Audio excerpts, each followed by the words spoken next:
এই কাহিনীটি হচ্ছে ব্র্যান্ডন ব্যাকেট নামের একজন ভয়ানক স্নাইপারের। সে সমসাময়িক সময়ের সবচেয়ে বিধ্বংসী স্নাইপার ছিল, আর এটা কারোরই অজানা নয়। এজন্যই কিছু লোক ব্যাকেটের বিরুদ্ধে ষড়যন্ত্র করতে থাকে যাতে তাকে হত্যার দায়ে ফাঁসানো যায়।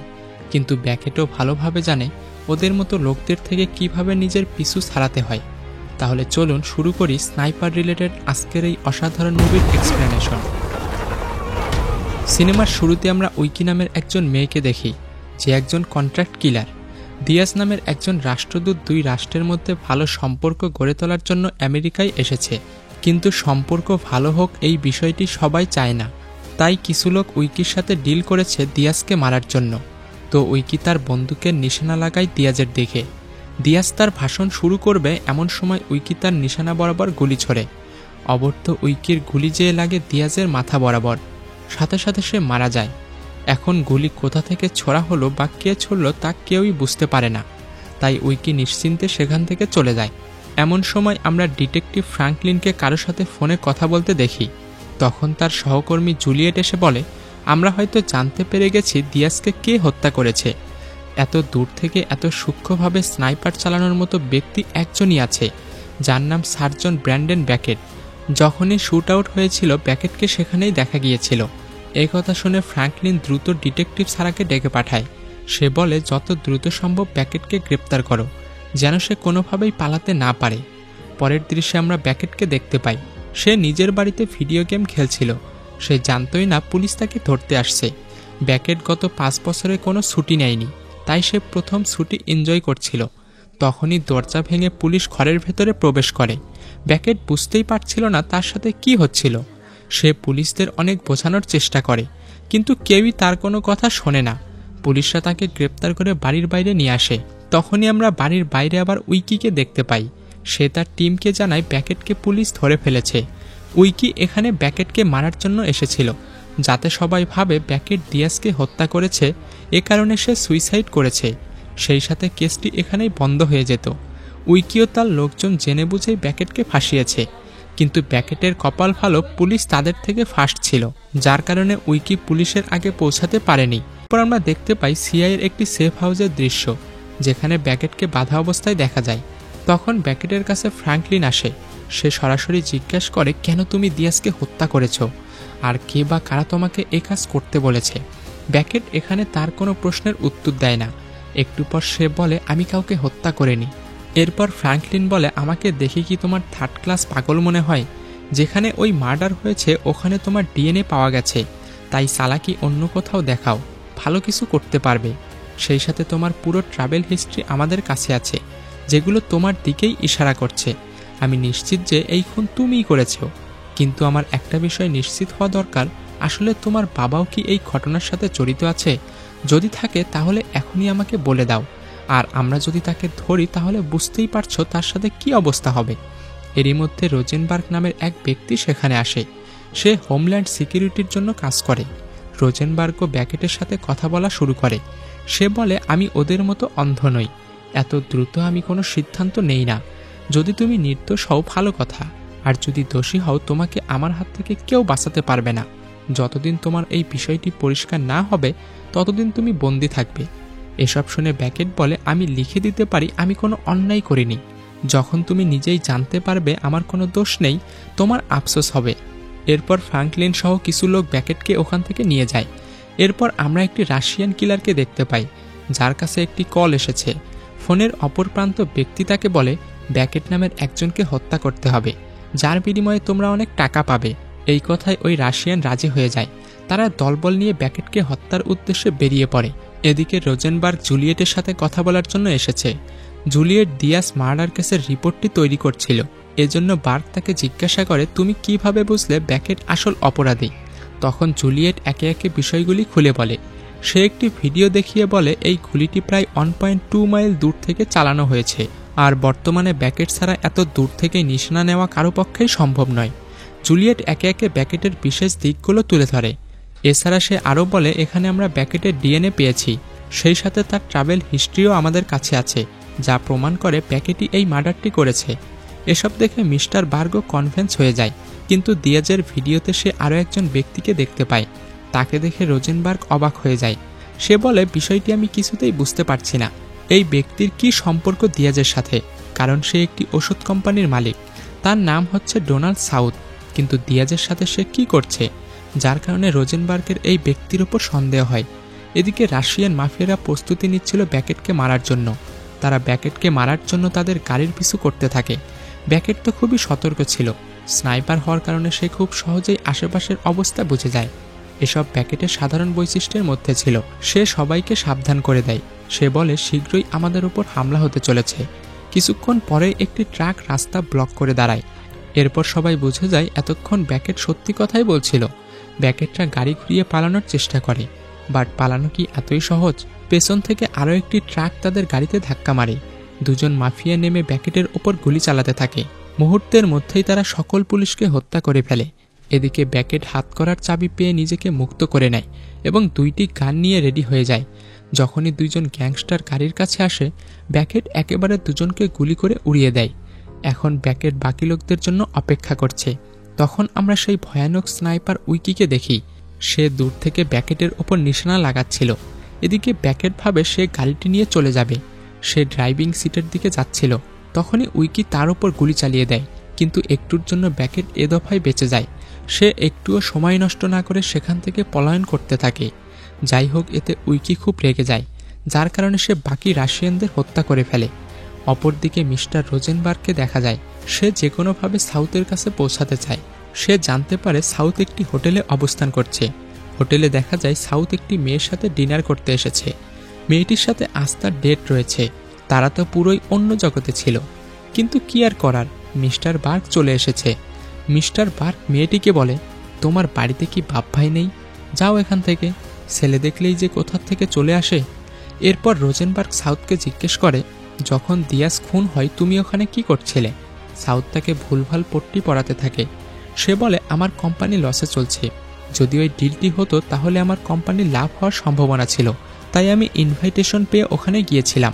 দিয়াজের মৃত্যুতে আমার কোনো লাভ নেই, তাই তুমি আমার বাড়া ভাতে ছাই দেওয়া বন্ধ করো, আর যে প্রকৃত খুনি তাকে ধরার চেষ্টা করো। এসব শুনে মিস্টার বার্গ কিছুটা শান্ত হয়ে যায়।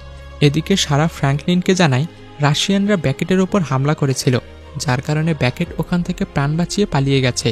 আমরা সেখানে কিছু লাশও পেয়েছি, যাদের শরীরে স্নাইপারের গুলির চিহ্ন রয়েছে।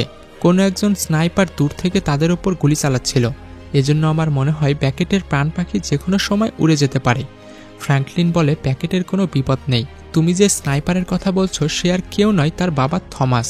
আর এই হত্যাকাণ্ড দুই বাপ বেটা মিলেই করেছে। তাই ব্যাকেটের সাথে তার বাপকেও খুঁজে বের করো। তখনই তারা জানতে পারে ব্যাকেট যেই গাড়ি নিয়ে পালিয়েছিল সেটি খুঁজে পাওয়া গেছে। এদিকে ব্যাকেট অন্য একটি গাড়ি দিয়ে পালানোর চেষ্টা করছিল। দুর্ভাগ্যক্রমে দুজন পুলিশ সেখানে চলে আসে। ব্যাকেট জানে এবার ধরা পড়লে সে আর নিজেকে নির্দোষ প্রমাণ করতে পারবে না। এজন্য সে দুজনকে উত্তম মাধ্যম দিয়ে একটি গাড়ির সাহায্যে পলায়ন করতে বাধ্য হয়। পরের সিনে আমরা মিস্টার বার্গকে দেখতে পাই। সে জুলিয়েটকে কল করে বলে, ব্যাকেটের ওপর একের পর এক হামলা হচ্ছে, যার কারণে আমার মনে হয় ব্যাকেট নির্দোষ। ডিপার্টমেন্টের সবাই এখন ব্যাকেটের বিরুদ্ধে। এখন একমাত্র আমিই তার পাশে দাঁড়াতে পারি। মিস্টার বার্গ আরও বলে, হয়তো তোমার ডিপার্টমেন্টের কেউ মাফিয়াদের সাথে জড়িত। তা না হলে ব্যাকেটকে কোন পথ দিয়ে নিয়ে যাওয়া হচ্ছে মাফিয়ারা কিভাবে জানল? জুলিয়েট বলে, এখন সবার সাউথের ওপর সন্দেহ হচ্ছে। সাউথের সিকিউরিটি এমন জায়গায় প্রবেশের চেষ্টা করেছিল যেখানে সাধারণ মানুষের প্রবেশ নিষেধ, যার জন্য ওখানে অ্যালার্ম বেজে ওঠে। মিস্টার বার্গ জানতে চায় সাউথের অ্যাকাউন্ট কে দেখাশোনা করে। জুলিয়েট জানায় জর্জ নামের একজন ব্যক্তি। রোজেনবার্গ অ্যাড্রেস নিয়ে জর্জের সাথে দেখা করতে যায়। জর্জের সাথে দেখা করার আগে তাকে কথা বলতে হবে ফিনিক্স নামের এই লোকটির সাথে, কারণ সে এখানকার সিকিউরিটি ইনচার্জ। অন্যদিকে দেখা যায় ব্যাকেট জঙ্গলের দিকে রওনা হয়েছে, যেখানে তার বাবা থমাস থাকে। ব্যাকেট ঘরের দিকে যাচ্ছিল, তখনই তার পেছন থেকে থমাস বন্দুক ধরে। পরে সে বুঝতে পারে এটা অন্য কেউ নয়, তার নিজেরই ছেলে। এদিকে ফিনিক্স রোজেনবার্গকে বলে যে লোকটি এমন করেছিল সে মাতাল ছিল, যার কারণে সে বুঝতেই পারেনি সে কি করছিল, আর আমরা এর জন্য অ্যাপোলজি লেটার পাঠিয়ে দিয়েছি। ফিনিক্সের কথা শুনে বার্গের সন্দেহ হয়। সে জুলিয়েটকে জানায়, ফিনিক্সের ব্যাপারে সকল তথ্য আমার চাই। কিন্তু ফিনিক্সের ব্যাপারে তাদের কাছে তেমন কোনো তথ্যই ছিল না। কিন্তু জুলিয়েট জানায় এই হামলায় রাশিয়ান একজন এখনও বেঁচে আছে। অ্যাড্রেস নিয়ে রোজেনবার্গ ওই হসপিটালে পৌঁছায় এবং একজন ব্যক্তিকে অনেক ধমকানোর পর সে কিছু তথ্য জানতে পারে। লোকটি জানায় যে ব্যক্তি তাদের কন্ট্রাক্ট দিয়েছিল সে ভয়েস চেঞ্জ করে কথা বলতো, তবে তার পেছন থেকে সবসময় হেলিকপ্টারের শব্দ আসত। এসব শুনে রোজেনবার্গ সেখান থেকে চলে যায়। পরে ফ্র্যাঙ্কলিন তাকে বলে তারা ব্যাকেটের ঘর তল্লাশি করার জন্য যাচ্ছে, এজন্য রোজেনবার্গও সেখানে চলে যায়। তারা ঘরের প্রতিটি কোণা খুঁজতে থাকে। খুঁজতে খুঁজতে তারা একটি বার্থডে কার্ড পায়। কার্ডের পেছনে কিছু কোঅর্ডিনেট লেখা ছিল, যা ছিল ব্যাকেটের বাবা অর্থাৎ থমাসের ঠিকানা। রোজেনবার্গ ঘরে ঘুরতে ঘুরতে একটি ছবি দেখতে পায়। ওই ছবিতে ব্যাকেটের পুরো ব্যাটালিয়নের ছবি ছিল। রোজেনবার্গ ওই ছবিটি জুলিয়েটের কাছে পাঠায়, সাথে বলে এই ছবিটির ব্যাপারে যত দ্রুত সম্ভব আমাকে জানাও। জুলিয়েট ছবিটি স্ক্যান করে জানতে পারে এই ছবিতে একজন ব্যক্তি রয়েছে যার নাম ফিনিক্স।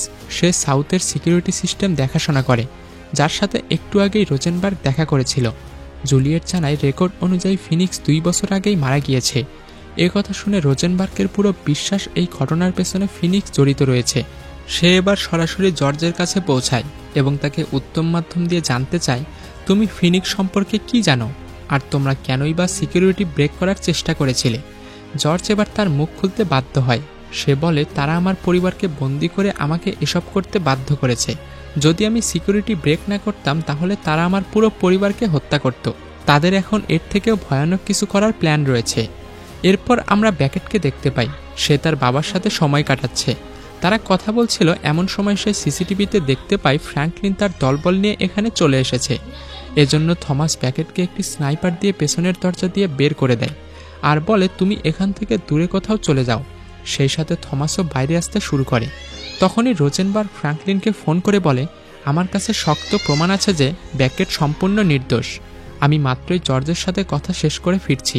এসব ঘটনার পিছে সাউথের হাত রয়েছে। ব্যাকেট এসবের সাথে জড়িত নয়। এজন্য আমি চাই তুমি ব্যাকেটকে গ্রেপ্তার করো না। এ কথা শুনে ফ্র্যাঙ্কলিন শান্ত হয়ে আসে। তখনই আমরা সেখানে ভয়ানক লেডি স্নাইপার উইকিকে আবার দেখতে পাই, যে একে একে ফ্র্যাঙ্কলিনের সকল লোকদের মারতে শুরু করে। হঠাৎ আক্রমণে সবাই অতর্কিত হয়ে ওঠে। গোলাগুলির শব্দ ব্যাকেটের কান পর্যন্ত পৌঁছে গেছে, তাই সেও বাড়ির দিকে ফিরতে শুরু করে। থমাসও ঘরের ভেতরে চলে যায় যাতে সে নিজের গান বের করতে পারে। থমাস গান নিয়ে ওই স্নাইপারকে খুঁজতে থাকে। উইকিও তাদের দিকে নজর রাখছিল, কিন্তু কেউই কোনো গুলি চালাচ্ছে না। এদিকে ব্যাকেটও তার পজিশন নিয়ে রেডি। তারা তিনজন একে অপরকে খোঁজায় ব্যস্ত। তখনই উইকি বুদ্ধি খাটিয়ে একটা ফায়ার করে, যাতে সকলেই ডিস্ট্র্যাক্ট হয়ে যায়। সকলে তার ফাঁদে পা দেয়, আর উইকি এই সুযোগে ওখান থেকে পালিয়ে যেতে থাকে। কিন্তু ব্যাকেটদের এখন উইকিকে যেভাবেই হোক খুঁজে বের করতে হবে। যদি তারা উইকিকে খুঁজে না পায় তাহলে ব্যাকেট কখনোই নির্দোষ প্রমাণিত হবে না। এজন্য বাবা ছেলে দুইজন আলাদা হয়ে উইকিকে খুঁজতে থাকে। ব্যাকেট উইকির দিকেই যাচ্ছিল, সেই মুহূর্তেই উইকি ব্যাকেটকে দেখে ফেলে। সে ব্যাকেটের ওপর গুলি চালাতেই যাবে, তখনই থমাস উইকির স্নাইপারে গুলি চালিয়ে দেয়। এতে উইকির নিশানা সরে যায়। সবকিছু দেখে ব্যাকেট উইকির ওপর হামলা করে বসে। ব্যাকেট তখনই জানতে পারে উইকি একজন মেয়ে। সে এ সম্পর্কে কিছুই জানতো না। তাদের মধ্যে ব্যাপক লড়াই শুরু হয়। তাদের লড়াই দেখে বোঝাই যাচ্ছিল উইকি একজন ভয়ঙ্কর লড়াকু মেয়ে। এজন্য সে খুব সহজেই ব্যাকেটকে মোকাবেলা করে যাচ্ছিল। ধীরে ধীরে ব্যাকেট উইকির কাছে পরাস্ত হতে শুরু করে। এক পর্যায়ে উইকি ব্যাকেটকে মাটিতে ফেলে দেয় এবং নিজের বন্দুক তুলে নেয়। সে ব্যাকেটকে শ্যুট করেই দেবে, সেই মুহূর্তে থমাস এসে পেছন থেকে বন্দুক ধরে। শেষমেশ তারা উইকিকে ধরেই ফেলে। এদিকে আমরা রোজেনবার্গকে দেখতে পাই। সে ফিনিক্সের বাড়িতে পৌঁছে গেছে। সে খুব চালাকির সাথে ফিনিক্সের ঘরের ভেতরে প্রবেশ করে। সেই সাথে ঘরের প্রতিটি জায়গায় তল্লাশি নিতে থাকে। সে ওই ঘরে অনেকগুলো টিকিট পায়। সেই টিকিটগুলো ছিল একটি আইল্যান্ডের। মিস্টার বার্গ বুঝে যায় ফিনিক্স বারবার ওই আইল্যান্ডে যায়। রোজেনবার্গ একটি বোট ঠিক করে আইল্যান্ডের দিকে যাত্রা শুরু করে। এখন আমরা দেখি ব্যাকেট ফ্র্যাঙ্কলিনকে ফোন করেছে। সে জানায় দিয়াসকে যে শ্যুট করেছিল আমি ওই মেয়েকে ধরে ফেলেছি। সে এখন আমার কাছে আছে। তোমরা যেখানেই চাও আমি তাকে সেখানেই নিয়ে আসতে পারি। ফ্র্যাঙ্কলিন তাকে বলে তুমি ওখানেই থাকো, আমার অন্য টিম তোমার ওখানে যাচ্ছে। জুলিয়েট উইকির ফেস স্ক্যান করে নেয়। তার কাছে এখন উইকির সব তথ্য রয়েছে। তারা এখন প্রতিটি পয়েন্ট মিলিয়ে দেখছে উইকির সাথে দিয়াজের কী সম্পর্ক রয়েছে। উইকির ট্রাভেল হিস্ট্রি দেখে তারা জানতে পারে দিয়াজের খুনের সময় উইকি সেখানেই ছিল। একে একে সে সকল তথ্য পেতে থাকে। তারা জানতে পারে যদি সেই দিনের দিয়াজের ডিলটি হতো তাহলে ফিনিক্সের সিকিউরিটি কোম্পানি ধ্বংস হয়ে যেত। তাই ফিনিক্স কোনোভাবেই চায়নি এই ডিলটি হোক। যদি ডিলটি না হয় তাহলে সে অনেক টাকা ইনকাম করতে পারত। সেই সাথে সে চাইছিল এই মার্ডারের সাথে একজন আমেরিকানকে জড়াতে, যেন ভবিষ্যতে এই ডিলটি আর কখনোই না হয়। কিন্তু ফ্র্যাঙ্কলিন তা কোনোভাবেই বুঝতে পারছিল না তারা কেন ব্যাকেটকেই ফাঁসানোর চেষ্টা করছিল। এদিকে অন্য টিমটিও ব্যাকেটের কাছে পৌঁছে গেছে। তারা উইকিকে সেখান থেকে নিয়ে আসে এবং সবচেয়ে নিরাপত্তা সংবলিত জেলখানায় বন্দি করে রাখে। এখানে ব্যাকেটকে ফ্র্যাঙ্কলিনের সাথে কথা বলতে দেখা যায়। ব্যাকেট বলে, ফিনিক্স আমাকে তার সবচেয়ে বড় শত্রু মনে করে, কারণ আমি তার সকল ভুল চোখে আঙুল দিয়ে দেখিয়ে দিতাম। আমি তাকে আমার ব্যাটালিয়ন থেকে বের করে দিয়েছিলাম, এজন্যই সে আমাকে জেনে বুঝে ফাঁসানোর চেষ্টা করেছে। তাছাড়া সে একজন মাসুম মেয়েকে হত্যা করার চেষ্টা করেছিল এবং আমি এর সাক্ষী দিয়েছিলাম, তাই ফিনিক্স আমার সাথে এসব করছে। ব্যাকেট বলে, আমার মনে হয় ফিনিক্সকে বাইরে আনার একটি রাস্তা রয়েছে, আর তা হলো উইকি যদি তাকে কল করে বলে সে আমাকে হত্যা করেছে, তাহলে সে উইকিকে তার কাছে ডাকবে। এরপর উইকিকে দিয়ে এটাই করানো হয়। সে বলে, আমি ব্যাকেটকে হত্যা করেছি। ফিনিক্স উইকিকে তার অ্যাড্রেস দিয়ে বলে, ব্যাকেটের লাশ নিয়ে তুমি এখানে চলে এসো। তখন তারা সবাই মিলে একটি প্ল্যান করে। তারা উইকিকে বলে, তুমি ব্যাকেটকে নিয়ে সেখানে যাবে, আর থমাস দূর থেকে তোমাদের ওপর নজর রাখবে, কারণ সে এখানকার সবচেয়ে দক্ষ স্নাইপার। এদিকে আমরা দেখি রোজেনবার্গ সেই আইল্যান্ডে পৌঁছে গেছে এবং সে একটি ঘরের মধ্যে প্রবেশ করেছে। সেখানে মিস্টার বার্গ একটি ছবি পায়। সে দেখে এই পরিবারের ছবিটি অন্য কারো নয়, এটি সাউথের পরিবারের ছবি। এদিকে ফিনিক্স হঠাৎই তার উপর হামলা করে বসে। তাদের মধ্যে অনেক সময় ধরেই লড়াই হয়। এক পর্যায়ে ফিনিক্স রোজেনবার্গকে বেহুশ করে ফেলে। যখন তার জ্ঞান ফেরে সে দেখে একটি চেয়ারে সে বাঁধা অবস্থায় রয়েছে। একটু পর আমরা সেখানকে সাউথকে দেখতে পাই। সে রোজেনবার্গকে জানায় কেন সে এসবের মধ্যে জড়িত রয়েছে। সাউথ বলে, যদি ওই ডিলটি হতো আমাদের ড্রাগ কোম্পানিটি আরও বড় হয়ে যেত, তখন তারা আমাকে আর সিইও পদে বহাল রাখত না। এজন্যই আমি ফিনিক্সের সাহায্য নিয়েছি, আর ব্যাকেটকে ফাঁসানো ফিনিক্সেরই আইডিয়া ছিল। তখনই সেখানে উইকি চলে আসে, সাথে বাকিরাও ওখানে ছিল। উইকি ব্যাকেটকে নিয়ে ভেতরের দিকে যেতে থাকে। ফিনিক্স ব্যাকেটকে জীবিত অবস্থায় দেখে অবাক হয়ে যায়। উইকি জানায়, আমি একে এজন্য মারিনি, আমি চাই তুমি একে নিজের হাতে মারো। চতুর ফিনিক্স বিষয়টি বুঝতে পারে যে এখানে কি হচ্ছে। সাথে সাথে ফিনিক্স উইকির কাঁধে গুলি করে। ব্যাকেট তার সাথে লড়াই শুরু করে। দুর্ভাগ্যক্রমে ফিনিক্স ব্যাকেটকে বন্দি করে ফেলে। ফ্র্যাঙ্কলিন থমাসকে অর্ডার দেয় ফিনিক্সকে শ্যুট করার জন্য, কিন্তু ফিনিক্স তার সামনে ব্যাকেটকে ধরে রেখেছে। তাই থমাস ভয় পায়। সে চায় না তার ছেলের কোনো ক্ষতি হোক, এ কারণেই সে শ্যুট করে না। একটা ভুলের কারণে তার ছেলের জীবন যেতে পারে। ব্যাকেট জানে তার বাবা তাদের ওপর নজর রাখছে, তাই সে বলে, তোমার ওপর আমার পুরো ভরসা আছে, তুমি শ্যুট নাও। দেখতে দেখতে থমাস ফিনিক্সের মাথার খুলি উড়িয়ে দেয়। এই অসাধারণ শটের কারণে ব্যাকেট অনেক খুশি হয়ে যায়। এদিকে সাউথ পালিয়ে যাওয়ার চেষ্টা করছিল, কিন্তু উইকি তাকে ধরে ফেলে। এরপর থমাস আসে ব্যাকেটের দিকে আর বলে, এটিই ছিল আমার জীবনের সবচেয়ে চ্যালেঞ্জিং শট। তখন ব্যাকেট বলে, এটিই আমার জীবনের গর্ব। এরপর তারা সেখান থেকে চলে যায়। আর এর মধ্য দিয়েই মুভিটি এখানেই শেষ হয়ে যায়। যদি আমাদের আজকের এক্সপ্লেনেশনটি আপনাদের ভালো লাগে, তাহলে অবশ্যই আমাদের চ্যানেলটি সাবস্ক্রাইব করবেন। আর পরবর্তীতে আপনারা কী ধরনের মুভি দেখতে চান সেটা অবশ্যই কমেন্টে জানাবেন। ধন্যবাদ।